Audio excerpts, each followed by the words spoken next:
नमस्कार दोस्तों, मैं doctor Sawan Vaishnav, director and founder Sawan's institute of English language Jaipur. दोस्तों, मैं एक ऑनलाइन प्लेटफॉर्म लेके आ रहा हूँ जिसका नाम है सावन डिजिटल इंग्लिश ऐप। और इस ऐप के माध्यम से आप अपनी सारी की सारी पढ़ाई बहुत आसानी से कर सकते हैं। और देखिए, ये ऐप सिर्फ इंग्लिश को डेडिकेटेड है, इसमें बाकी सब्जेक्ट से कोई लेना देना ही नहीं होगा। और इस ऐप को आप गूगल प्ले स्टोर से डाउनलोड कर सकते हैं और वहाँ से अपनी पढ़ाई आराम से शुरू कर सकते हैं। तो देखिए, इंग्लिश पढ़ना कैसे है ये जानना बहुत ज़रूरी है। तो देखिए, आप सभी ने इंग्लिश तो बहुत पढ़ी है, अलग अलग ढंग से पढ़ी है। और आपके इंग्लिश की शुरुआत मेरे ख्याल से, यदि आप हिंदी मीडियम से हैं तो शुरुआत कहाँ से हो गई थी? छठी क्लास से हो गई थी। और उसके बाद देखिए, इंग्लिश पढ़ते गए और आप कहाँ तक पहुँच गए? कॉलेज तक पहुँच गए। और कॉलेज तक आपको पढ़ने में दिक्कत नहीं आई, क्योंकि वहाँ पे इंग्लिश बहुत इम्पोर्टेंट विषय नहीं माना जाता था। ठीक है। अब जब आप कॉलेज पूरा करने के बाद कंपटीशन में आए तो वहाँ इंग्लिश का बहुत बड़ा रोल हो गया। इंग्लिश के बगैर कोई भी कॉम्पिटिटिव एग्जाम्स क्लियर हो ही नहीं सकता। फिर आप पर क्या आ गया? प्रेशर आ गया। अब चूँकि आप पढ़ाई में बहुत आगे निकल गए, आपका ग्रेजुएशन पूरा हो गया, आपका पीजी पूरा हो गया, लेकिन आपकी इंग्लिश बहुत पीछे रह गई। अब देखिए, उसी इंग्लिश को उस लेवल तक लेके आना है जहाँ से आपकी कॉम्पिटिटिव एग्जाम्स आपके शुरू होते हैं। अब वहाँ तक लाने में थोड़ा आपको टाइम लगेगा। तो देखिए, इंग्लिश यदि साथ साथ आ जाती है आपके कॉलेज तक, जिस लेवल तक आप पहुँच गए, तो आपको कहीं दिक्कत नहीं आती। आप सीधा क्या करते? सिलेबस को चुनते और वहाँ से आप अपनी पढ़ाई शुरू कर देते। लेकिन प्रॉब्लम है कि अभी सिलेबस को देखकर आप अपनी पढ़ाई नहीं कर सकते, क्योंकि उसके पहले बहुत सारी चीज़ें आपके पीछे रह गई। तो देखिए, वहाँ से यहाँ तक पहुँचने में आपको थोड़ा टाइम देना पड़ेगा इसे। तो देखिए, इंग्लिश सब लोगों ने पढ़ी है। अब देखिए, इंग्लिश की शुरुआत कैसे की आप लोगों ने? तो देखिए, नॉर्मली बताता हूँ, इंग्लिश की शुरुआत होती है टेंसेस से शुरू होती। कभी भी आप पढ़िए, शुरुआत कहाँ से? टेंस से होती। उसके बाद देखिए क्या पढ़ते हैं? एक्टिव पैसिव वॉइस पढ़ते हैं, फिर पढ़ते हैं नरेशन पढ़ते हैं। तो इस तरह से 4-5 टॉपिक आप लोग पढ़ते हैं। और 4-5 टॉपिक पढ़ने के बाद ऐसा लगता है जैसे इंग्लिश का कोर्स पूरा हो गया है, लेकिन असल में ऐसा होता नहीं है। इंग्लिश असल में सब्जेक्ट नहीं है, इंग्लिश एक लैंग्वेज है। और लैंग्वेज पर कमांड करने के लिए, लैंग्वेज और महारत हासिल करने के लिए आपको बहुत ज़्यादा सीरियस होने की ज़रूरत है। इसके प्रति डेडिकेशन की आपको ज़रूरत पड़ेगी। अब देखिए, थोड़ा सीरियस होकर आप, डेडिकेट होकर आप यदि इंग्लिश को पढ़ लेते हैं तो इंग्लिश आपके लिए बहुत ईजी हो जाएगी और आपको असफलता का मुंह इस इंग्लिश की वजह से नहीं देखना पड़ेगा। अब इंग्लिश कैसे पढ़नी है, इसकी शुरुआत कैसे होगी? तो देखिए, वैसे कहावत है इंग्लिश में, well begun is half done. किसी भी कार्य की शुरुआत अच्छी हो जाती है तो आधा काम तो आपका हो जाता है। और आधे काम में क्या करेंगे? आप अपनी मेहनत करेंगी मेरे साथ मिलकर। तो देखिए, मैं भी आपके साथ मेहनत करूँगा, आप भी मेरे साथ मेहनत करेंगे, और दोनों मिलकर यदि अपन काम करेंगे तो बहुत लंबी दूरी तय करेंगे। तो देखिए, मेहनत आपको भी करनी है, मेहनत मुझे भी करनी है। ठीक बात है। और ऐसे दोनों मिलकर कर लेंगे तो अच्छा खासा रिजल्ट आने लग जाएगा। तो देखिए, इंग्लिश की शुरुआत कैसे करनी है? तो पहले पता करना पड़ेगा कि इंग्लिश के बेसिक्स क्या है, इंग्लिश की शुरुआत करनी कहाँ से होगी। और यही बात यदि समझ में आ गई, इंग्लिश का यदि आपने बैकबोन मजबूत कर लिया तो आपकी इंग्लिश बहुत ईजी हो जाएगी। तो असल में इंग्लिश है क्या, ये जानना बहुत ज़रूरी होगा आपका। और ये चीज़ आपके समझ में आ गई तो देखिए, फिर कितना इजी से इजी मामला होता चला जाएगा। तो देखिए स्टूडेंट्स, इंग्लिश क्या है देखिए, तो आज इसको अपन पढ़ना शुरू करते हैं और मेरे साथ साथ आप पढ़ते रहिए। और जो भी वीडियो आप देखें, मेरे वीडियो कम से कम आप उसे स्किप नहीं मारें, आप पूरा वीडियो देखेंगे।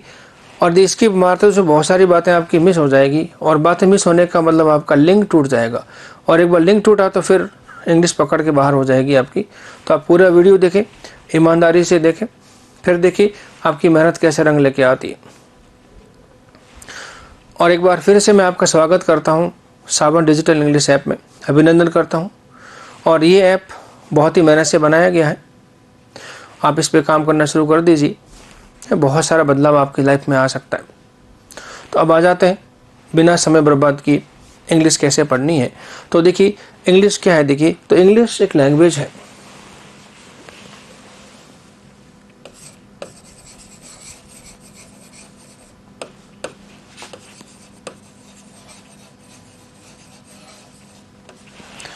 तो देखिए इंग्लिश क्या आपकी लैंग्वेज है, और लैंग्वेज का मतलब क्या होता है, भाषा होता है। देखिए एक वर्ड और होता है इसके जैसा का जैसा,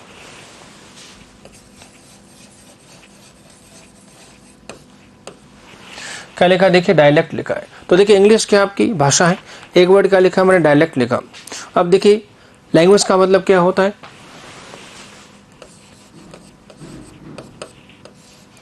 लैंग्वेज का मतलब होता है भाषा, और डायलेक्ट का मतलब होता है बोली।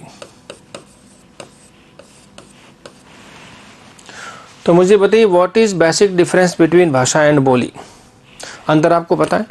तो देखिए जानवर हैं, पशु पक्षी हैं, क्या करते हैं, बोली का इस्तेमाल करते हैं, क्योंकि उनकी चीज़ों को लिखा नहीं जा सकता।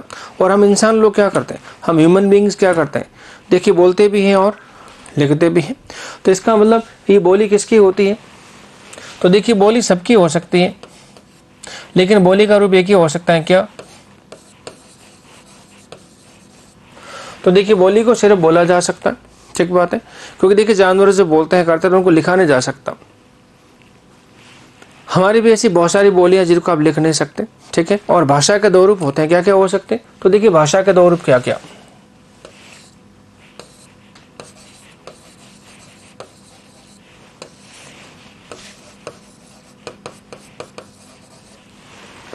तो देखिए भाषा के दो रूप होते हैं, स्पोकन और क्या होता है आपका रिटन होता है, ठीक बात है, लिखित रूप और बोले जाने वाला रूप। तो स्पोकन का मीनिंग बोलने का सिस्टम, और रिटन का मीनिंग क्या, लिखने का सिस्टम हो गया। अब देखिए किसी भी भाषा को यदि आपको बोलना सीखना है तो क्या करना पड़ेगा, तो किसी भाषा या बोली को बोलना सीखना है तो उसके लिए क्या चाहिए आपको, कहीं स्कूल कॉलेज यूनिवर्सिटी जाने की आवश्यकता नहीं है, उसकी शुरुआत आपकी घर से हो जाती है। घर से मतलब क्या हुआ,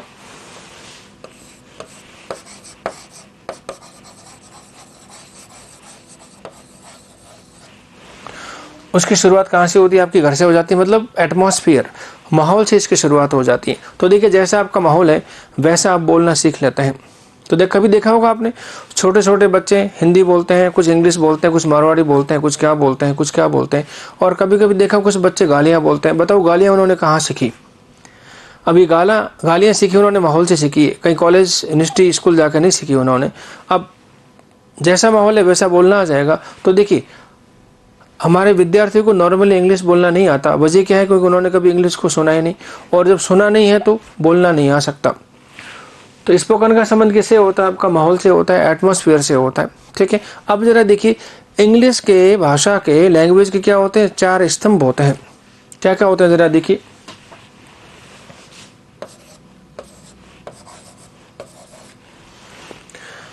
तो देखिए भाषा के चार स्तंभ होते हैं, क्या क्या होता है, देखिए एल एस आर और डब्ल्यू। अब देखिए इस एल का मतलब क्या होता है,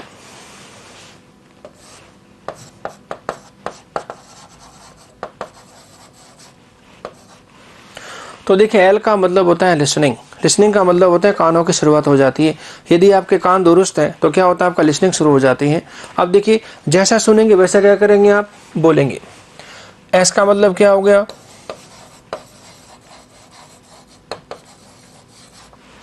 तो देखिए एस का मतलब हो जाएगा स्पीकिंग, हो जाएगा आपका, क्या होगा, स्पीकिंग। और आर का मतलब क्या होगा, देखिए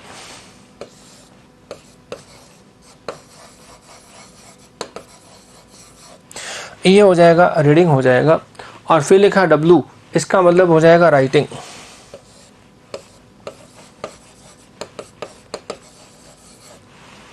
इसका मतलब क्या है, देखिए राइटिंग हो गया। तो देखिए चार स्तंभ हो गए हमारे पास, एल एस आर और क्या होगा आपका डब्लू हो गया।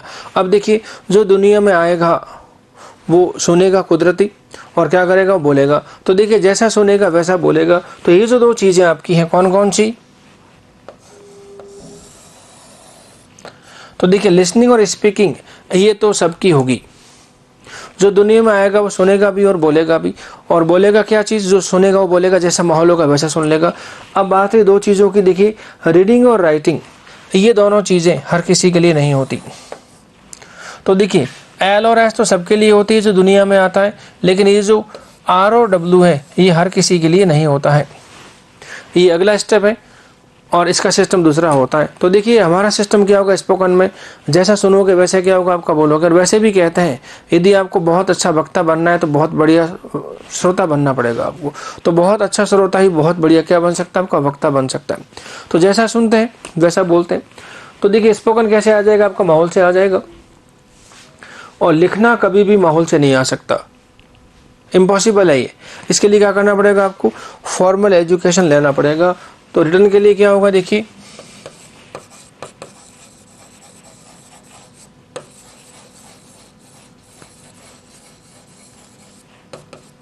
इसके लिए आपको फॉर्मल एजुकेशन की आवश्यकता पड़ेगी। इसका मतलब कि औपचारिक शिक्षा लेनी पड़ेगी। अब देखिए औपचारिक शिक्षा में क्या होता है,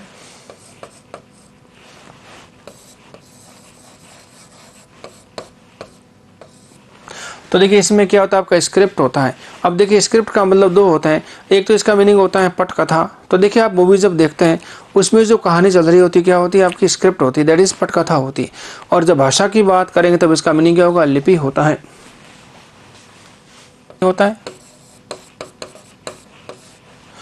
और क्या होता है इसका मतलब पटकथा होता है। तो देखिए हमारा संबंध अभी किससे होगा, आपका लिपि से होगा।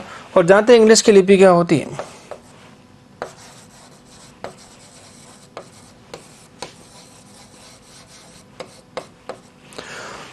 तो देखिए इंग्लिश की लिपि होती है आपकी रोमन स्क्रिप्ट होती है, क्या होती है, रोमन स्क्रिप्ट होती है, ठीक बात है। और द स्क्रिप्ट में क्या होता है आपका, देखिए इसमें होते हैं आपके अल्फ़ाबेट होते हैं, क्या होते हैं, अल्फ़ाबेट। और देखिए अल्फ़ाबेट में क्या होता है, और देखिए अल्फ़ाबेट का मतलब होता है वर्णमाला। और वर्णमाला एक भाषा में एक ही हो सकती है, जैसे हिंदी की वर्णमाला क्या होती है आपकी, तो देखिए हिंदी की लिपि क्या होती है आपकी, यहाँ क्या वर्णमाला होती है, तो वो लिखी जाती है आपकी देवनागरी में। और इंग्लिश कैसे लिखी जाती है, आपकी रोमन स्क्रिप्ट में लिखी जाती है। बहुत इंपॉर्टेंट चीज़ है, ध्यान दीजिए इसे ज़रा। तो देखिए अल्फ़ाबेट में क्या होता है, इसमें होते हैं लेटर्स। अब देखिए लेटर्स होते हैं कितने बेसिकली, तो देखिए हिंदी की बात करें तो अलग चीज़ है, इंग्लिश की बात करें तो अलग चीज़ है। तो देखिए हिंदी में टोटल होते हैं 52 और इंग्लिश में कितने होते हैं आपके लेटर्स, ये होते हैं 26।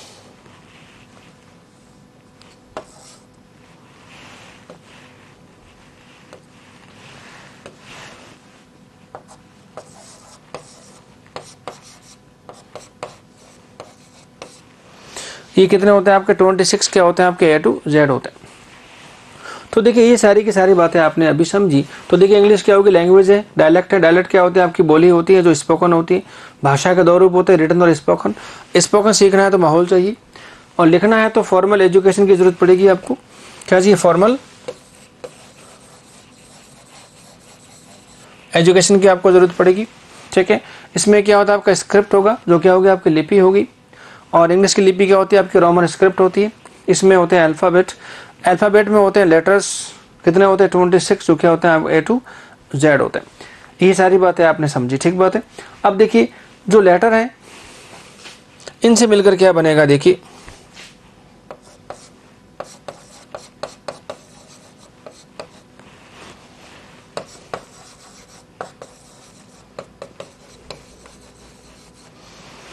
अब देखिए लेटर प्लस लेटर से मिलकर बने क्या बने आपका वर्ड बनेगा। तो देखिए लेटर प्लस लेटर से क्या बनेगा आपका वर्ड बनेगा, शब्द बनेगा।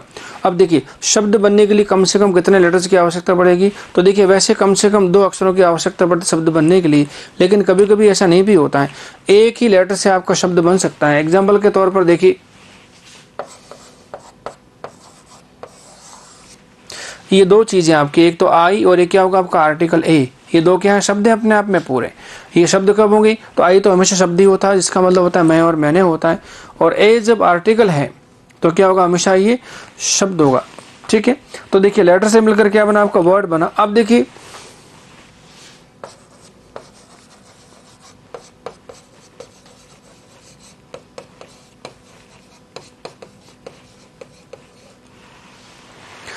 अब देखिए वर्ड प्लस वर्ड से क्या बनेगा आपका सेंटेंस बनेगा, क्या बनेगा, वाक्य बनेगा। तो देखिए सेंटेंस क्या है, भाषा की सबसे बड़ी इकाई होती है, यहीं से आपकी समझ की क्या होती है, शुरुआत हो जाती है।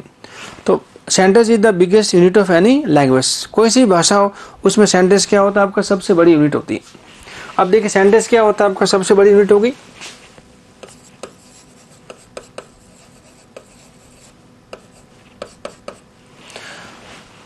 अब देखिए सेंटेंस से छोटा क्या हो सकता है आपका, तो देखिए सेंटेंस से छोटा होता है आपका क्लॉज। क्लॉज से छोटा क्या हो सकता है, देखिए फ्रेज, फ्रेज से छोटा क्या हो सकता है, देखिए वर्ड, और वर्ड से छोटा क्या होगा आपका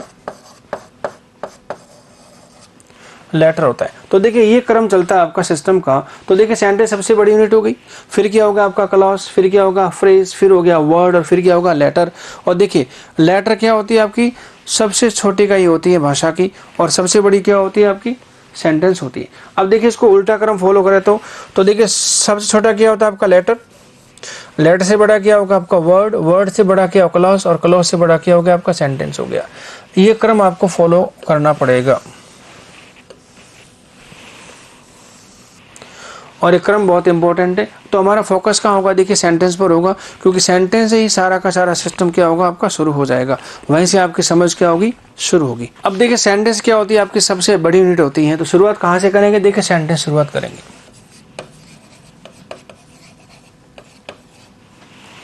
तो देखिए सेंटेंस क्या होती है हमारी सबसे बड़ी यूनिट होती है, क्या होती है बिगेस्ट यूनिट होती है भाषा की।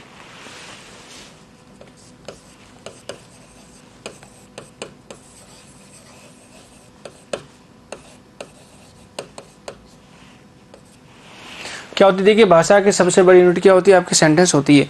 अब देखिए सेंटेंस में होते क्या है,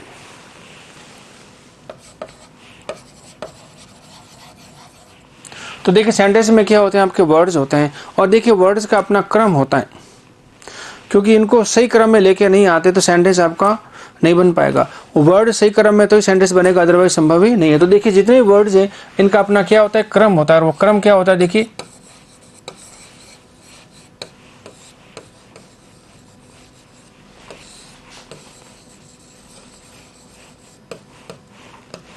तो क्रम क्या होता है आपका सब्जेक्ट वर्ब, और क्या होता है आपका ऑब्जेक्ट होता है। तो देखिए बेसिक चीजें होती है सेंटेंस बनने के लिए, क्या क्या हो गया देखिए सब्जेक्ट वर्ब और ऑब्जेक्ट। तो देखिए शब्दों का क्रम क्या होना चाहिए बेसिकली ये होना चाहिए आपका SVO। अब देखिए सब्जेक्ट का मतलब क्या होता है, हिंदी में क्या बोलते हैं इसे, तो देखिए हिंदी में इसे क्या बोलते हैं कर्ता। अब देखिए कर्ता का मतलब क्या काम करने वाला हो गया। अब ये कर्ता बनता कौन है, तो देखिए कर्ता बनने के लिए कौन चाहिए आपको पता है,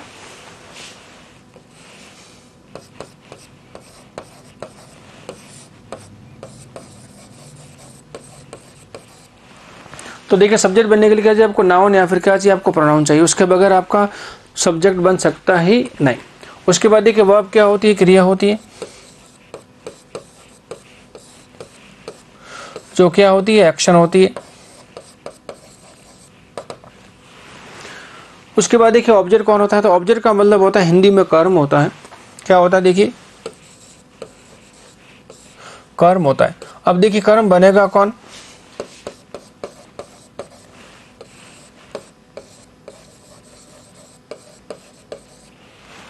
तो आप समझ गए मेरे ख्याल से। तो देखिए सेंटेंस में क्या होते हैं आपके वर्ड्स होते हैं, वर्ड्स का क्रम क्या होना चाहिए आपका SVO होना चाहिए। अब देखिए सब्जेक्ट क्या होगा आपका नाउन या प्रोनाउन हो गया, वर्ब क्या होगी आपकी एक्शन, और ऑब्जेक्ट क्या होगा आपका फिर नाउन या प्रोनाउन होगा। इट मींस सेंटेंस यदि आपको बनाना है तो देखिए क्या पढ़ना पड़ेगा आपको, एक तो नाउन को पढ़ना पड़ेगा, एक आपको पढ़ना पड़ेगा प्रोनाउन को, तीसरा क्या होगा एक्शन को पढ़ना पड़ेगा, मतलब वर्ब को पढ़ना पड़ेगा। इन तीनों चीज़ों के यदि आपने पढ़ लिया तो आपका सेंटेंस बनाना आपको आ जाएगा, और सेंटेंस बनाना आ गया तो बहुत बड़ी बात हो जाती है आपके लिए। तो सेंटेंस में तीन बातें होगी, सब्जेक्ट वर्ब और ऑब्जेक्ट हो गया, ठीक है। अब देखिए जितने भी वर्ड्स होते हैं इंग्लिश के अंदर,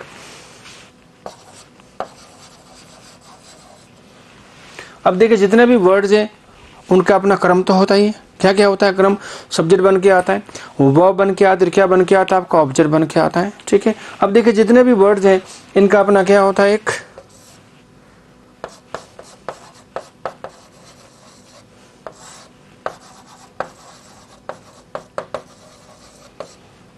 तो देखिए हर शब्द का अपना क्या होता है एक नेचर होता है। नेचर से मतलब क्या हुआ, हर शब्द का अपना एक मीनिंग होता है, ठीक बात है। अब देखिए हर शब्द का अपना क्या होता है एक फंक्शन होता है, और देखिए जितने भी शब्द हैं उन शब्द की क्या होती है एक पोजीशन होती है। तो देखिए हर शब्द का अपना क्या होता है, एक नेचर, हर शब्द का अपना क्या होता है, एक फंक्शन होता है, और हर शब्द की अपनी क्या होती है, पोजीशन होती है। तो देखिए शब्दों का मीनिंग आपने समझ लिया, शब्दों का फंक्शन आपने समझ लिया, और शब्दों की दी आपने समझ ली पोजीशन, तो आपका सेंटेंस अपने आप बनने लग जाएगा। ये अपने आप नहीं बनेगा, ये बनेगा शब्दों के नेचर के अकॉर्डिंग टू, शब्दों के फंक्शन के अकॉर्डिंग टू, शब्दों के पोजीशन के अकॉर्डिंग टू।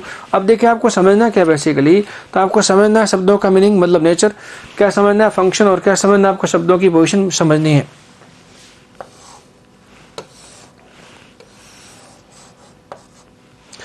अब देखिए शब्दों का समझना आपको नेचर, फंक्शन और क्या पोजीशन, तो इसके लिए क्या चाहिए आपको, तो देखिए शब्दों का नेचर, फंक्शन, पोजीशन समझने के लिए सबसे पहले क्या चाहिए आपको,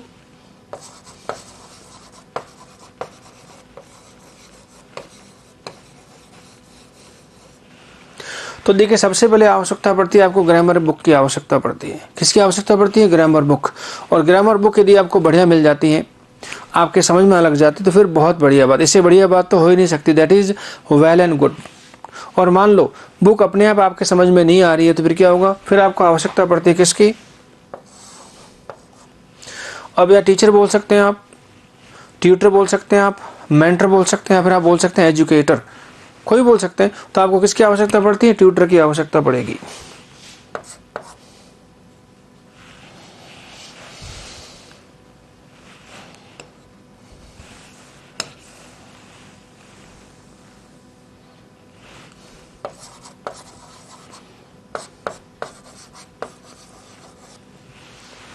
किसकी आवश्यकता पड़ेगी आपको, ट्यूटर की आवश्यकता पड़ेगी। ठीक बात है। देखिए ग्रामर बुक आपको बढ़िया मिल गई, ट्यूटर आपको बढ़िया मिल गया, तो बहुत लंबी दूरी तय करेंगे। देखिए यहाँ पे एक नॉर्मली गलती होती है हमारे स्टूडेंट से, क्या होती है, देखिए ये स्पेलिंग गलत होती है। क्या लिखते हैं वो, GRAMMER लिखते हैं, ग्रामर ER से नहीं होता है। स्पेलिंग कैसी होती है, हमेशा AR से होती है, ग्रामर से होती है। अक्सर गलती हो जाती है। स्पेलिंग गलती किसमें होती है, ट्यूटर। अब देखिए ट्यूटर वर्ड कैसे हुआ, तो देखिए हम लोग एक स्पेलिंग देखते हैं नॉर्मली, तो देखिए ट्यूशन की स्पेलिंग क्या होती है, देखिए TUTION या फिर TUITION होती है। तो देखिए ट्यूशन की स्पेलिंग होती है, ये तो है रॉन्ग, ये सही स्पेलिंग है, TUITION होती है। ठीक बात है। अच्छा इसी से क्या बना, आपका ट्यूटर बना। तो बताओ ट्यूटर की स्पेलिंग क्या होगी,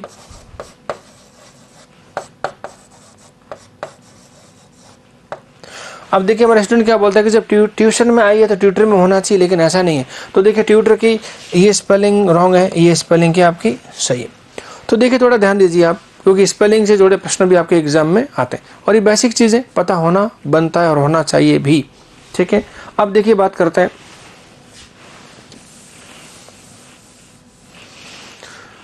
तो बात क्या, अभी ग्रामर बुक और क्या हो गया आपका ट्यूटर दोनों बढ़िया मिले, तो क्या करेंगे, आपका बढ़िया काम हो जाएगा। ठीक बात है। अब देखिए ट्यूटर आपको पढ़ाएगा कैसे, तो क्या आपकी मर्जी से पढ़ाएगा या ट्यूटर की मर्जी से पढ़ाएगा, या सिलेबस फॉलो करेगा on the very first day, पहले ही दिन। तो देखिए ना तो पहले दिन सिलेबस को फॉलो किया जा सकता है, नहीं यहाँ पे गुरुजी अपने हिसाब से पढ़ाएंगे, और नहीं गुरुजी आपके हिसाब से पढ़ाएंगे। जिस तरह से इंग्लिश बनी हुई है उसकी तरह से पढ़ाना पड़ेगा, पर जिस तरह से इंग्लिश का डेवलपमेंट हुआ है उसी तरह से आपको पढ़ना पड़ेगा। और वैसे यदि आपने पढ़ लिया तो इंग्लिश आपके लिए बहुत आसान हो जाएगी, इस बात का मैं गारंटी ले सकता हूँ, दावा कर सकता हूँ, मुझे विश्वास है इस बात का। तो बी सिस्टमेटिक, बी डेडिकेटेड, फिर देखिए इंग्लिश कैसा नहीं आएगी, उसे आना पड़ेगा। और सावन डिजिटल इंग्लिश ऐप का फॉलो करिए, उसमें बहुत सारा मैटर दिया हुआ है, उसको यदि आपने एक बार कर लिया सीरियसली, तो मैं दावा करता हूँ आप इंग्लिश में असफल नहीं होंगे, क्योंकि सारा का सारा मैटर एग्जाम के अकॉर्डिंग टू दे रखा है। पिछले सालों के जितने भी क्वेश्चंस वगैरह हैं सारे सॉल्यूशन के साथ दे रखे, और most of the solutions video के साथ मिलेंगे आपको। तो वह हर चीज़ छोटा बड़ा जो भी कुछ भी सारा क्या होगा, उसमें वीडियो का सिस्टम होगा उसमें, और वीडियो बहुत जल्दी समझ में आते हैं बच्चों के जब वो देखते हैं। ओके, तो अब देखिए क्या होगा, ग्रामर बुक और क्या होगा आपका ट्यूटर। अब ट्यूटर आपको पढ़ाएगा, तो देखिए गुरुजी कैसे पढ़ाएंगे। अब गुरुजी के पढ़ाने का तरीका होना चाहिए कि शब्दों का आपको समझना है नेचर, क्या समझना है आपको फंक्शन, और क्या समझना है आपको पोजीशन। तो शब्दों का नेचर, फंक्शन, पोजीशन समझने के लिए क्या चाहिए आपको, ग्रामर बुक चाहिए और ट्यूटर चाहिए। अब ट्यूटर आपको पढ़ाएगा, अब कैसे पढ़ाएगा जरा देखिए। तो शब्दों का समझना है आपको नेचर, फंक्शन और क्या समझना है, पोजीशन समझना है। तो उसके लिए क्या पढ़ाएंगे, देखिए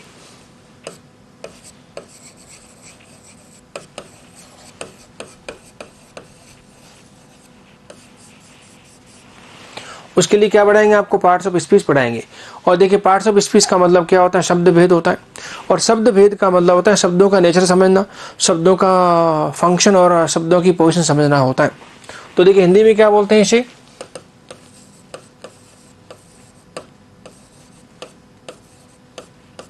हिंदी में से बोलते हैं शब्द भेद। अब बताओ शब्द भेद होते कितने हैं, तो देखो कोई सी भी भाषा आप उठा कर ले लीजिए, किसी भी भाषा के पार्ट्स ऑफ स्पीच कितने होते हैं, टोटल 8 ही होते हैं। कितने होते हैं, 8 पार्ट्स ऑफ स्पीच होते हैं, किसी भी भाषा को देख लीजिए। अब देखिए सबसे पहला पार्ट्स ऑफ स्पीच क्या बनेगा, देखिए जानना पड़ेगा। तो देखिए सेंटेंस शुरू करने के लिए क्या चाहिए आपको, सबसे पहले सब्जेक्ट चाहिए। और सब्जेक्ट बनता कौन है, आपका नाउन या फिर क्या बनता है, प्रोनाउन बनता है। तो हमें सबसे पहले क्या जरूरत पड़ेगी, आपको नाउन की। तो सबसे पहला पार्ट्स ऑफ स्पीच क्या बनेगा, आपका नाउन ही बनेगा। तो देखिए सबसे पहला क्या होगा आपका पार्ट्स ऑफ स्पीच,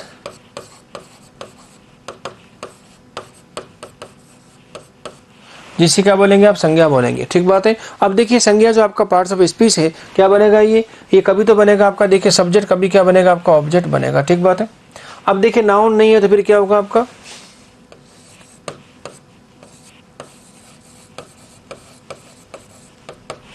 क्या होगा, देखिए प्रोनाउन होगा। तो दोनों में से किसी एक का होना जरूरी है, या तो नाउन होगा या प्रोनाउन होगा। पहले आवश्यकता किसकी, नाउन की होती है। नाउन नहीं है तो फिर क्या चाहिए आपको, प्रोनाउन चाहिएगा। ठीक बात है।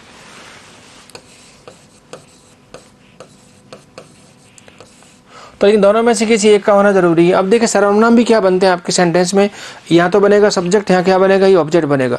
तो नाउन या प्रोनाउन मिलकर क्या बनते हैं आपके सब्जेक्ट, यहाँ क्या बनेंगे आपके ऑब्जेक्ट बनते हैं। ठीक बात है। अच्छा उसके बाद क्या होता है, देखिए इन्हीं नाउन और प्रोनाउन के बारे में आपको एक्स्ट्रा इन्फॉर्मेशन चाहिए तो वो क्या होता है, तो उसे बोलते हैं एडजेक्टिव।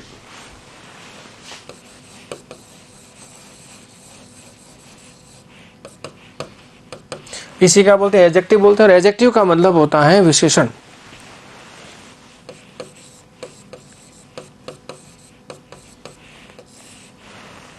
इसका मतलब क्या, विशेषण होता है। अब देखिए एडजेक्टिव का अपना स्वतंत्र यूज नहीं है, जब तक नाउन प्रोनाउन नहीं होगा तब तक आपका एडजेक्टिव काम नहीं कर सकता। इट मीन्स ये तीनों चीजें मिलकर क्या बनेगा पता है आपके, ये तीनों चीजें मिलकर यहां तो बनेंगे सब्जेक्ट,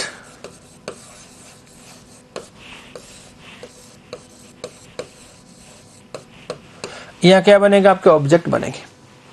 तो देखिए सब्जेक्ट ऑब्जेक्ट आपके इन तीनों से मिल जाते हैं। सब्जेक्ट और ऑब्जेक्ट किससे मिलेंगे, नाउन प्रोनाउन, और कैसे मिलेंगे आपको, एडजेक्टिव से मिल जाएंगे। अब क्या चाहिए आपको, देखिए सेंटेंस का बीच वाला पार्ट क्या होती है आपकी, वर्ब होती है। और वर्ब का मतलब होता है एक्शन,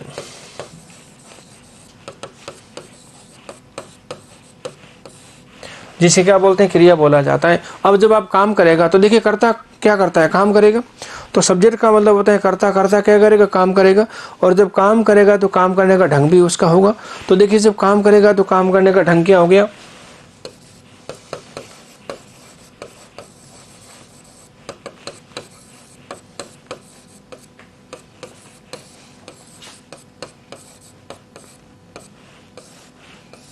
क्या होगा, देखिए आपका क्रिया विशेषण हो जाएगा। तो देखिए एडवर्ब तभी काम करेगा जब वर्ब होगी, अदरवाइज एडवर्ब काम नहीं कर सकता। तो देखिए जब तक नाउन प्रोनाउन नहीं है तब तक एडजेक्टिव नहीं है, और वर्ब नहीं है तो आपका एडवर्ब नहीं है। तो क्या होगा, देखिए ये दोनों मिलकर क्या बनेंगे आपके, वर्ब।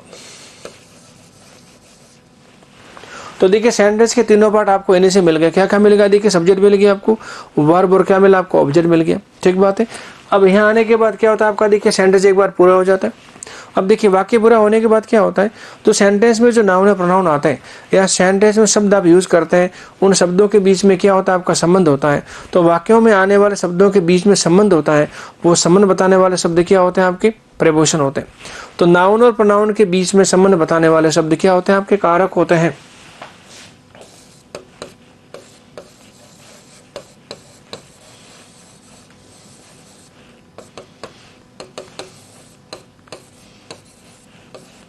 क्या बोलते हैं इसे, नॉर्मली कारक बोलते हैं। अब देखिए प्रीपोजिशन भाषा की बहुत अहम कड़ी होती है। तो देखिए जहाँ प्रीपोजिशन यूज होना चाहिए वहाँ आप नहीं करते हैं, और जहाँ नहीं होना चाहिए वहाँ आप करते हैं, या फिर यूज करना होता है कोई और यूज कर लेते हैं कुछ और। तो इसमें गलतियाँ होने के बहुत ज़्यादा क्या रहते हैं, चांसेस रहते हैं। किसमें, स्पेशली प्रीपोजिशन में। बहुत लंबा टॉपिक है और काफ़ी जटिल टॉपिक है, लेकिन सिस्टमेटिक ढंग से यदि आप पढ़ते हैं तो गलतियाँ होना अपने आप बंद हो जाएगी। बस प्रैक्टिस मांगता है थोड़ा सा, ये ध्यान दीजिए आप। अब देखिए प्रीपोजिशन यूज करने के बाद सेंटेंस में कोई भी चीज़ की कमी नहीं रहती। सेंटेंस क्या होता है आपका पूरा हो जाता है। अब देखिए सेंटेंस पूरा होने के बाद फिर क्या होता है, देखिए वाक्य पूरा होने के बाद या वाक्य जब आपको बनाने आ गए तो क्या करते हैं आप उन वाक्यों को आपस में जोड़ना चाहते हैं। क्या करते हैं, उन्हें आपस में जोड़ना चाहते हैं। और वाक्यों को जोड़ने वाले शब्द फिर क्या होंगे आपके, तो उन्हें बोला जाता है कंजंक्शन।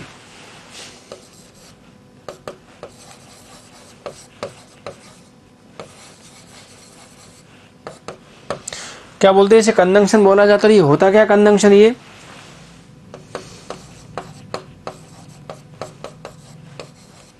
तो देखिए इसे हिंदी में बोलते हैं क्या, संयोजक बोला जाता है। क्या बोलते हैं इसे, संयोजक बोला जाता है। तो वाक्यों के बीच में संबंध बताकर उनको आपस में जोड़ने वाले शब्द क्या होते हैं आपके, कंजंक्शन होते हैं।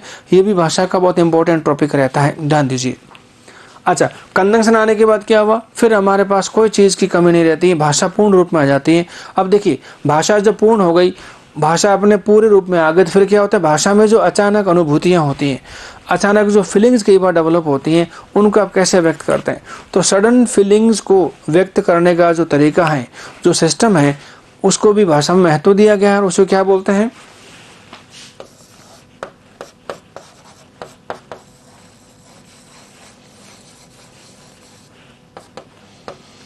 इसी क्या बोलते हैं, इंटरजेक्शन बोला जाता है। इसको क्या बोलते हैं, विस्मय कहा जाता है।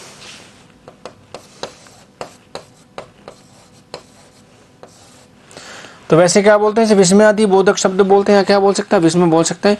इस तरह से टोटल कितने हो गए आपके, 8 पार्ट्स ऑफ स्पीच हो गए। कितने हो गए, 8। और 8 पार्ट्स ऑफ स्पीच को यदि आपने सीरियसली समझ लिया तो बहुत सारा काम आपके लिए क्या होगा, आसान हो जाएगा। तो देखिए हम लोग नॉर्मली कॉम्पिटिटिव इंग्लिश की तैयारी करते समय इन सारी चीज़ों को पढ़ते ही नहीं। हम या तो पहले दिन पेपर सॉल्व करना शुरू कर देते हैं, या फिर पहले दिन किसी बीच में टॉपिक को उठा लेते हैं। ऐसे काम नहीं हो पाएगा। Be systematic. अब इंग्लिश को सिस्टमेटिक ढंग से पढ़ना शुरू कर दिया तो आपके लिए काम आसान हो जाएगा। तो किसी भी टॉपिक को बीच में से मत उठाइए। अब देखिए जो 8 बातें मैंने लिखी, इसमें टेंस का भी जिक्र नहीं, लेकिन आप शुरुआती कहाँ से करते हैं, आप टेंस से शुरुआत करते हैं। इसमें देखिए कहीं एक्टिव पैसिव का जिक्र नहीं है, आप शुरुआत कहाँ से करते हैं, एक्टिव पैसिव से करते हैं।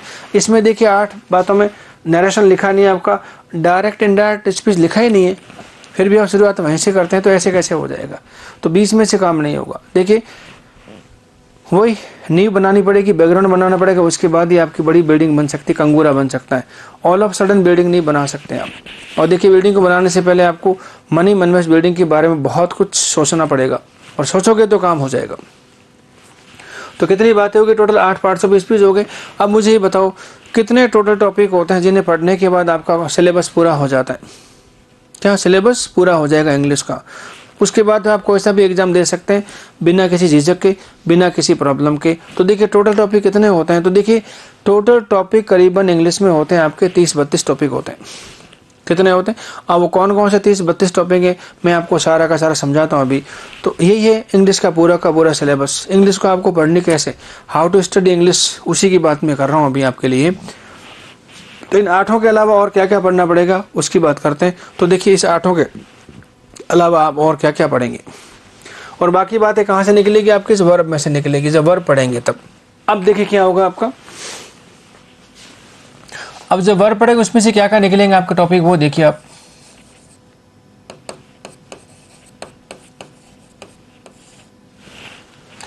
इसमें से क्या क्या टॉपिक निकलेंगे वो देखिए। देखिए वर्ब को पढ़ेंगे तो सबसे पहला टॉपिक आपका इसमें से क्या निकलेगा,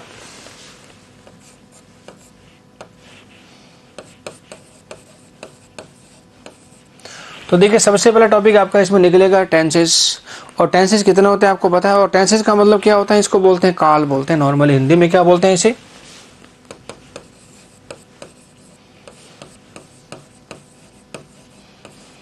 एक तरह से क्या है, समय होता है आपका, ठीक बात है।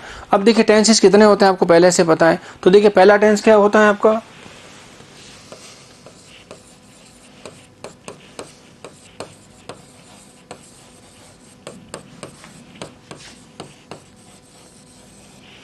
तो देखिए पहला टेंस क्या होता है आपका पास्ट, फिर क्या होता है आपका प्रेजेंट, फिर क्या होता है आपका फ्यूचर होता है।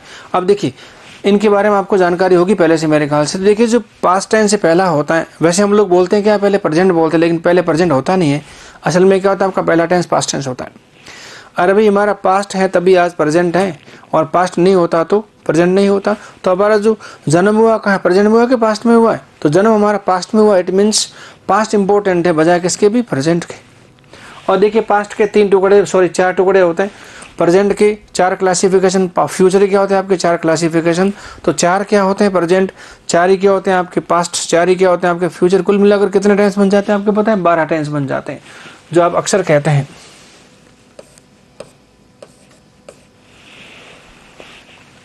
अच्छा देखिए टेंस पढ़ने के बाद फिर क्या होगा आपका, जरा देखिए। तो जो टेंस आप पढ़ते हैं, अब देखिए टेंस कितना टाइम पढ़ते हैं आप, कितना टाइम देते हैं इसको? तो देखिए नॉर्मली टेंस पढ़ने के लिए आपको करीबन 1 महीना लगता है, और 1 महीना तब लगेगा जब आप कहीं बीच में से टॉपिक को उठाएंगे। तो देखिए टेंस बहुत लंबा टॉपिक नहीं होता है, लेकिन फिर भी 1-1.5 महीना आप इसको पढ़ रहे होते हैं। और देखिए टेंस को पढ़ने के बाद भी टेंस पे आने वाले प्रश्न आपसे हल नहीं होते। इसका मतलब कहीं ना कहीं दिक्कत तो है, प्रॉब्लम तो है, डिफिकल्टी तो है, या तो समझने में डिफिकल्टी है या काम करने में डिफिकल्टी कहीं ना कहीं तो है।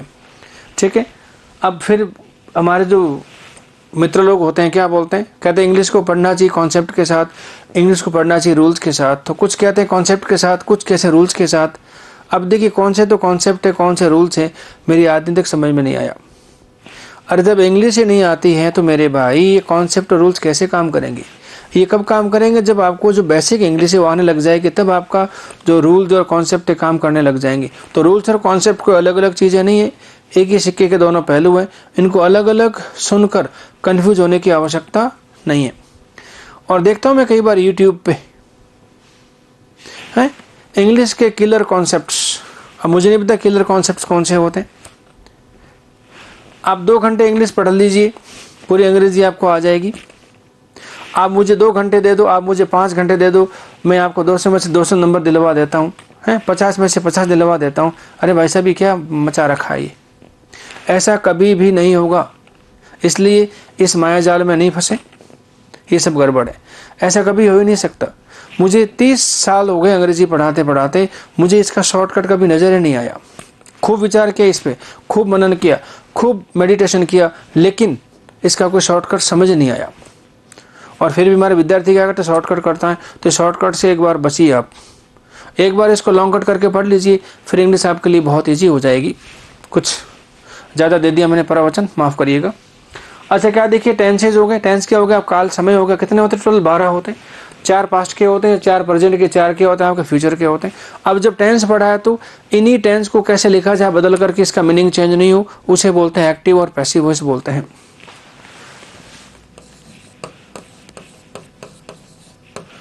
दूसरा क्या होगा आपका वॉइस, और वॉइस कितने होते हैं पता है आपको? एक्टिव और पैसिव होता है।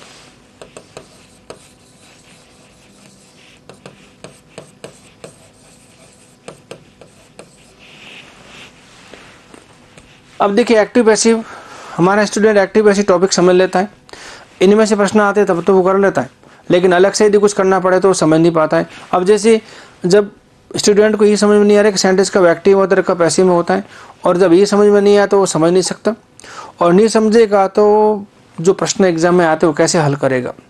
तो पहले ही समझो कि एक्टिव क्या होता है, पैसिव क्या होता है, एक्टिव कैसे लिखा जाता है, पैसिव कैसे लिखा जाता है, और इन दोनों की आवश्यकता कब कब पड़ती है, कब एक्टिव चाहिए और कब पैसिव, ये समझना पड़ेगा आपको थोड़ा सा। तो क्या हो गया देखिए वॉइस हो गए। फिर देखिए नेक्स्ट टॉपिक क्या होता है आपका।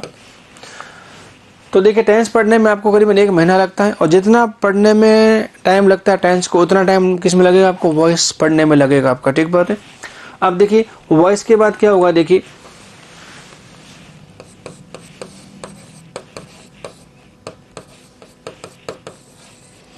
जिसे क्या बोलते हैं, देखिए नॉन फाइनाइट्स, क्या बोलते हैं इसे?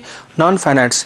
अभी देखिए वर्ब की फॉर्म होती है। अब देखिए नॉन फाइनाइट्स कितने होते हैं, और नॉन फाइनाइट को यदि आपने पढ़ लिया सीरियसली तो जो आपको लिखेंगे समझ में नहीं आती, वो अपने आप आने लग जाएगी। जैसे आपका न्यूज़पेपर समझ में नहीं आता है, आपका स्टोरी समझ में नहीं आती है, आपको नॉवल समझ में नहीं आता है, आपको कोई भी लिखे समझ में नहीं आती, उसके लिए क्या चाहिए आपको? नॉन फाइनाइट्स की सख्त जरूरत पड़ेगी आपको।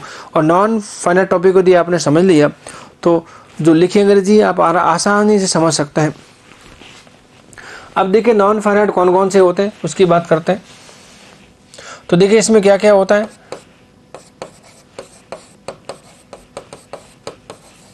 तो देखिए इसमें होता है आपका इन्फिनेटिव, और देखिए इन्फिनेटिव दो होते हैं, कौन कौन से?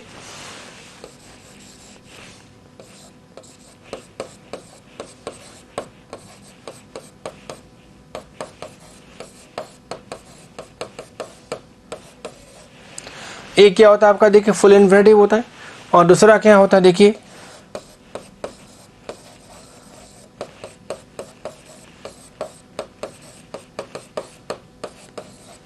दूसरा क्या होता है आपका बेर इन्फिनेटिव होता है। ठीक है, उसके बाद क्या होता है, देखिए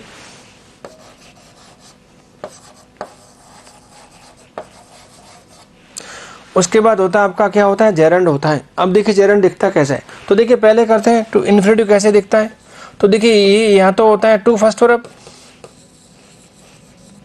यह होता है ये फर्स्ट वर्ब होता है, क्या होता है आपका फर्स्ट वर्ब होता है। ठीक बात है। अब देखिए जेरंड क्या होता है,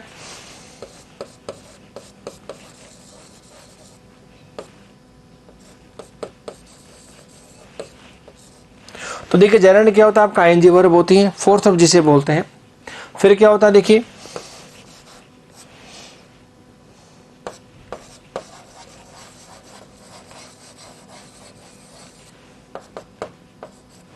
क्या दे आपके पार्टिसिपल्स होते हैं। अब देखिए पार्टिसिपल्स कौन कौन से होते हैं,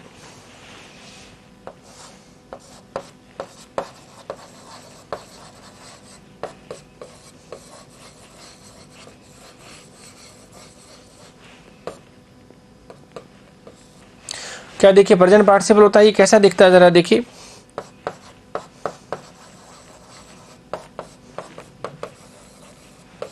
ये भी कैसी होती है आपकी आईएनजी वर्ब होती है। तो देखिए जेरंड और प्रेजेंट पार्टिसिपल दोनों दिखती कैसी हैं, अलग अलग, लेकिन दोनों के फंक्शन कैसे होंगे आपके, अलग अलग होंगे। ठीक बात है। तो देखिए जेरंड प्रेजेंट पार्टिसिपल नाम अलग अलग है, दिखती एक जैसी है। तो कैसा दिखते, ये भी आपका फोर्थ वर्ब है, ये भी कैसा आपका फोर्थ वर्ब आईएनजी फॉर्म है। तो एक जैसे दिखने के बावजूद भी दोनों के फंक्शन क्या होते हैं, अलग अलग, और दोनों की पोजीशन भी अलग अलग होगी आपके। ठीक बात है। तो एक ही जैसे दिखने वाले शब्द जब अलग अलग जगह पे सेंटेंस में आते हैं तो उनके फंक्शन बदल जाते हैं, उनके मीनिंग भी चेंज हो जाते हैं। तो एक क्या होगा आपका प्रेजेंट पार्टिसिपल, दूसरा क्या होगा देखिए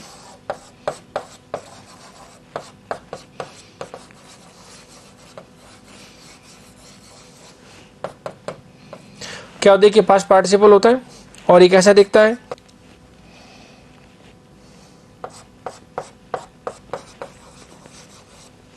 ये कैसा दिखता है आपको, देखिए थर्ड वर्ब होता है। और नॉर्मली बनता कैसे बताएं, तो देखिए ये बनता है या तो ईडी से बनता है, या ईएन से बनता है, या फिर टी से बनता है। और देखिए उसके बाद क्या होता है, देखिए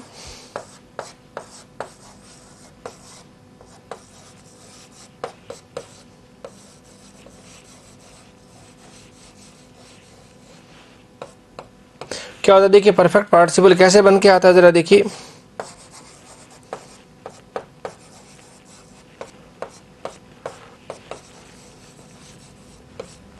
ये दिखता है आपको हैविंग थर्ड वर्ब दिखता है। तो ये हो गया आपके पार्टिसिपल्स हो गए। तो देखिए नॉन फाइनेंस में क्या होगा आपका, इन्फिनेटिव हो गया, जेरंड हो गया, और पार्टिसिपल्स हो गए। पार्टिसिपल्स में क्या होगा, देखिए प्रेजेंट पार्टिसिपल, पास्ट पार्टिसिपल, और क्या होगा आपका परफेक्ट पार्टिसिपल हो गया। तो ये हो गया आपका नॉन फाइनेंस। और भाषा को समझने के हिसाब से इनकी बहुत बड़ी क्या होती है आपकी भूमिका होती है। देखिए नेक्स्ट क्या होगा, चौथा,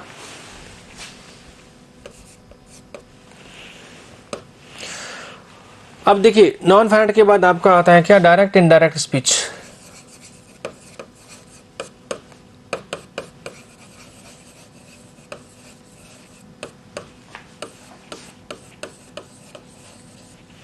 क्या बोलते हैं इसे, डायरेक्ट एंड स्पीच बोलते हैं। यहाँ इसका नाम क्या होता है, देखिए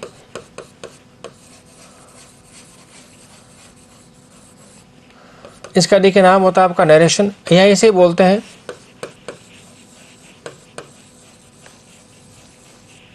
इसे बोलते हैं रिपोर्टेड स्पीच।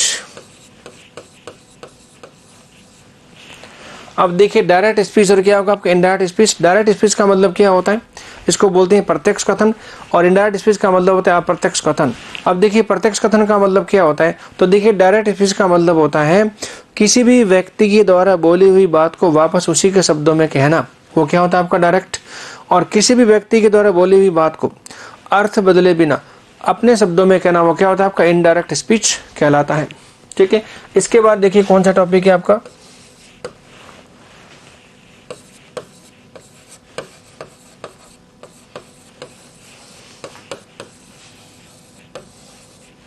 क्या होगा, देखिए आपका सीक्वेंस ऑफ टेंसेज होगा, इसका मतलब कालक्रम।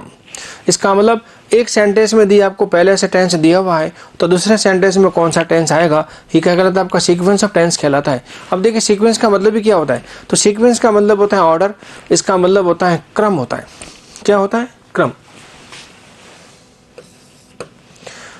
अब देखिए नेक्स्ट पॉइंट क्या होगा इसके अंदर आपका,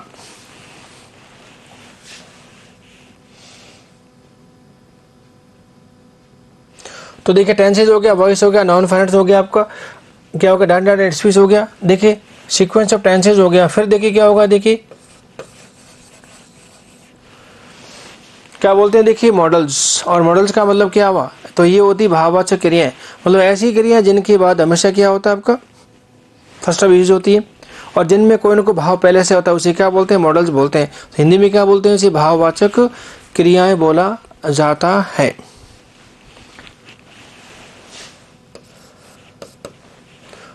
तो देखिए टेंसेज हो गए आपके, टेंस, वॉइस, नॉन फाइनाइट्स। फिर क्या बना, देखिए डायरेक्ट नेट स्पीच हो गया। फिर क्या आपका सीक्वेंस ऑफ टेंसेज हो गया। फिर क्या बना, देखिए मॉडल्स। फिर होता है देखिए टैग क्वेश्चन।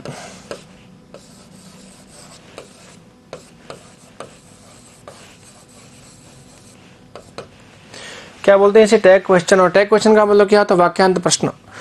तो देखिए प्रश्न तीन तरह से बनते हैं नॉर्मली।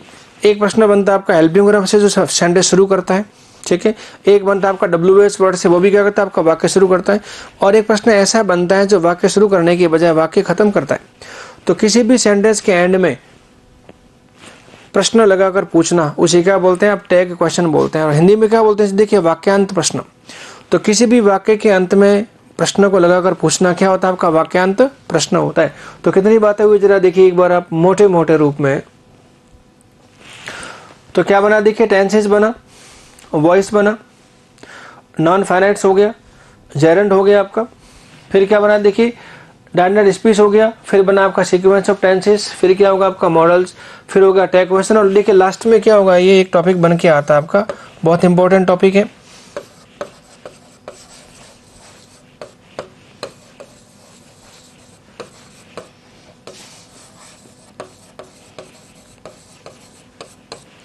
क्या बनेगा आपका, सब्जेक्ट वर्ब क्या बनेगा, एग्रीमेंट। और देखिए ये जितने भी 8 टॉपिक आपने लिखे हैं, इन सबका संबंध कैसे होगा, आपका कहीं ना कहीं वर्ब से होगा। तो देखिए 8 बातें कहाँ होगी आपकी, पार्ट्स ऑफ स्पीच। और 8 टॉपिक ये बन के है जो कहाँ से निकले, आपके सारे के सारे वर्ब से निकलेंगे। और कुछ टॉपिक है जो इन्हीं से जुड़े हुए हैं। तो टोटल कितने हो गए आपके, 16। और टोटल टॉपिक होते हैं आपके 30, 31, 32 टॉपिक होते हैं, ठीक है। और बाकी चीज़ें कौन कौन सी होगी, तो इन चीज़ों के लिए आपने पढ़ लिया इन 16 बातों को सीरियसली। 8 पार्ट्स ऑफ स्पीच और 8 ये बातें, तो आपकी इंग्लिश बहुत इजी हो जाएगी नॉर्मली। बस नॉर्मल ये समझो कि आप इंग्लिश में कैसे हो जाएंगे, धारा प्रवाह हो जाएंगे। इंग्लिश आपको समझ में आने लग जाएगा। एक बार समझ में आने लग गई तो आपका सारा काम ठीक से होने लग जाएगा। क्लियर। अब बाकी बातें कौन कौन सी होगी, तो बाकी बातें इन्हीं में से निकल के आती। तो देखिए बाकी बातों की बात करते हैं यहाँ पे। अब इन 16 टॉपिक को पढ़ने के बाद फिर आपके सामने क्या क्या बातें आएगी, तो देखिए पहला टॉपिक जो बनेगा आपका, अब इनका सीधा लिंक कहाँ से, एग्जाम से होगा। तो देखिए उसमें पहला टॉपिक क्या बन के आता आपका,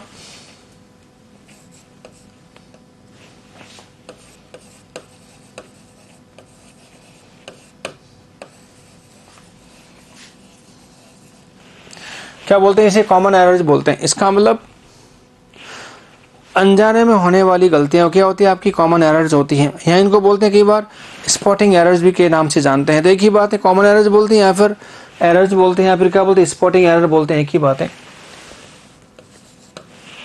उसके बाद देखिए दूसरा टॉपिक क्या होगा आपका, तो देखिए दूसरा टॉपिक होगा आपका सेंटेंस इंप्रूवमेंट। तो इसमें क्या होगा, सेंटेंस किसी पार्ट में गलती होगी, आपको उस गलती को बताना है या करेक्ट नहीं करना है, सेंटेंस के कौन से पार्ट में गलती है सिर्फ यही बताना है। तो देखिए सेंटेंस में आपके 4-5 पार्ट ये होते हैं, कौन से पार्ट में एरर है उसको फाइंड आउट करना, क्या कॉमन एरर। और उसी कॉमन एरर को पकड़ने के बाद वापस सुधार के लिखना, उसे बोलते हैं सेंटेंस इंप्रूवमेंट। तो ये अगला स्टेप।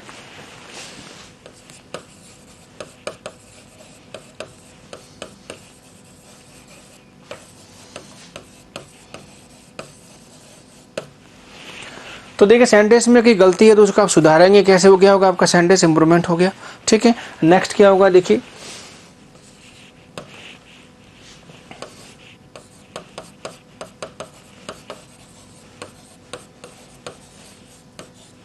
क्या होगा, देखिए आपका फिल इन दी ब्लैंक का मतलब क्या, रिक्त स्थान की पूर्ति। सेंटेंस आपको दे देंगे और नीचे देंगे आपको 4-5 ऑप्शन, उनमें से कौन सा ऑप्शन आपका आएगा वही क्या होगा, आपका फिल इन दी ब्लैंक होगा। तो ये जो तीनों चीज़ें आपकी कॉमन एरर्स, सेंटेंस इंप्रूवमेंट और फिल इन दी ब्लैंक, ये तीनों एक ही तरीके की चीज़ें हैं, सिर्फ पूछने का ढंग अलग अलग होगा। इसमें सारी बातें आपको पढ़नी पड़ेगी। जो 16 मैंने आपको बातें बताई उनमें से कुछ भी आ सकता है आपका एग्जाम में। तो एरर बन सकती है, सेंटेंस इंप्रूवमेंट हो सकता है और फिल इन दी ब्लैंक हो सकती है। देखिए उसके बाद क्या बनेगा आपका टॉपिक,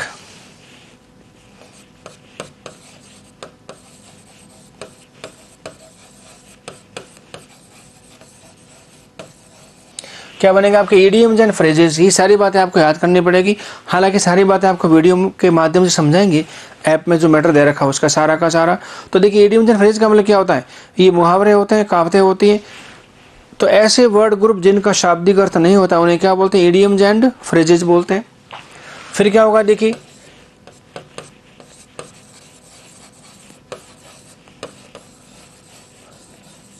फिर होती है आपकी, देखिए फ्रेजल वर्ब्स होती है। और फ्रेजल वर्ब्स का मतलब क्या होता है, क्रिया और प्रीपोजिशन दोनों मिलकर जब नया मीनिंग बनाते हैं उसे क्या बोलते हैं, प्रीपोजिशन, सॉरी क्या बोलते हैं, उसे फ्रेजल वर्ब बोलते हैं। तो देखिए verb plus preposition is equal to नया मीनिंग, वो क्या होता है आपका फ्रेजल वर्ब होता है। मुहावरदार क्रिया जिन्हें बोला जाता है।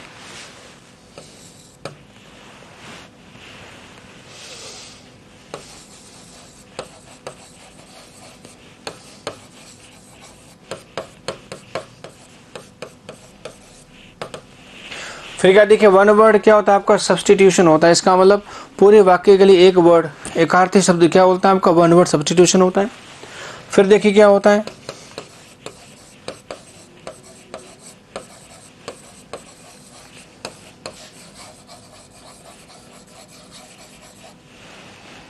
क्या होता है, देखिए एंटोनिम और क्या होते हैं आपके, सिनोनिम होते हैं। एंटोनिम का मीनिंग होता है उल्टा मीनिंग और सिनोनिम का मीनिंग होता है पर्यायवाची होता है। ठीक बात है।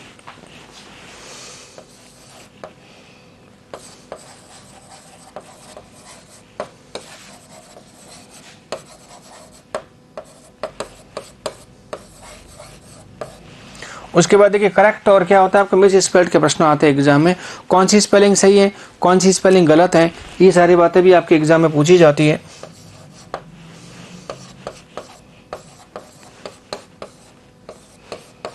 फिर क्या देखिए आपका क्लोज टेस्ट होता है, मतलब एक पैराग्राफ दिया जाएगा आपको। तो देखिए एक तो होता है देखिए fill in the blank. Fill in the blank में क्या होता है, एक या दो ही आपको फिलअप करना होती है, और जहाँ कई सारी फिल इन दी ब्लैंक करनी पड़ती है उसे क्या बोलते हैं आप, क्लोज टेस्ट।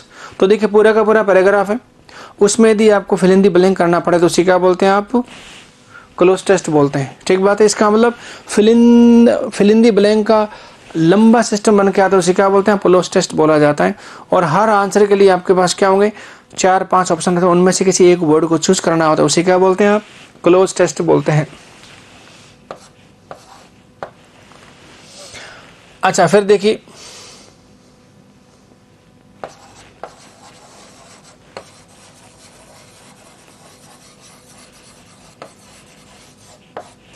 फिर क्या, देखिए आपका वर्ड अरेंजमेंट होता है।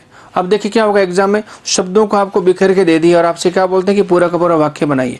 तो बिखरे शब्दों को वाक्य बनाना नियमानुसार, जैसा इंग्लिश कहती है उसके अनुसार, सब्जेक्ट और ऑब्जेक्ट को ध्यान में रखते हुए उसे क्या बोलते हैं आप, वर्ड अरेंजमेंट बोलते हैं, जिसको नॉर्मली क्या बोलते हैं, इसे बोलते हैं PQRS बोला जाता है। ठीक बात है। और PQRS में दो तरह से प्रश्न बनते हैं आपके। तो एक और क्या होगा, देखिए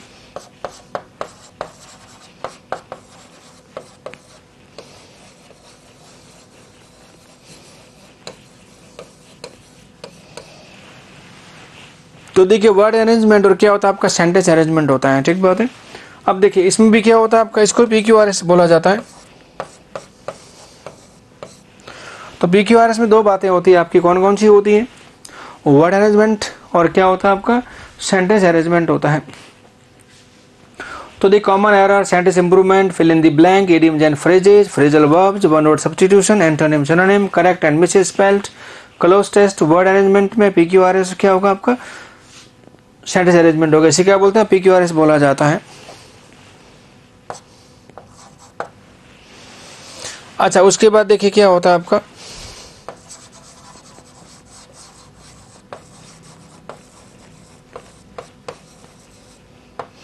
क्या देखिए आपका कॉम्प्रीहेंशन होता है, और कॉम्प्रीहेंशन का मतलब क्या होता है, आप इंग्लिश को कितना समझते हैं, उसको समझने के बाद क्या करेंगे आप, जो प्रश्न पूछेगी उनको आपको जवाब देना पड़ेगा। तो इसे क्या बोलते हैं नॉर्मली,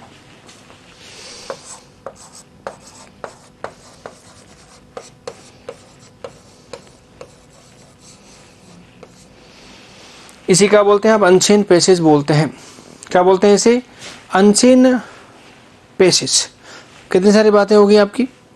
तो the common error, sentence improvement, fill in the blank, idioms and phrases, phrasal verb, one word substitution, antonym, synonym, correct and misspelled, cloze test, word arrangement, sentence arrangement, और क्या होगा आपका कॉम्प्रीहेंशन हो गया। उसके बाद देखिए क्या होता है, तो देखो कुछ एग्जाम में क्या होती है, प्रेसी पूछी जाती है, आपको पता है प्रेसी पूछी जाती है।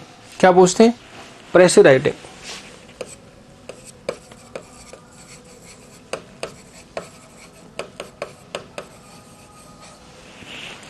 इसका मतलब एक बड़ा मैटर आपको देंगे, उसे छोटा करना होता है, इसको बोलते हैं संक्षिप्तीकरण बोलते हैं।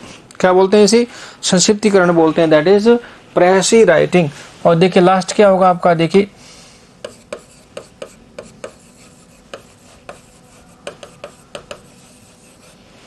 तो देखिए लेटर राइटिंग हो सकता है, कई बार पैराग्राफ राइटिंग हो सकता है, छोटा बड़ा टाप। तो कुल मिलाकर कितने हो गए आपके, ये 14 टॉपिक ये हो गए। तो देखिए पहले क्या पढ़े थे आपने, 16 टॉपिक, और भी कितने हो गए आपके 16 और 14 कितने हो गए आपके, टोटल हो गए आपके 30 टॉपिक।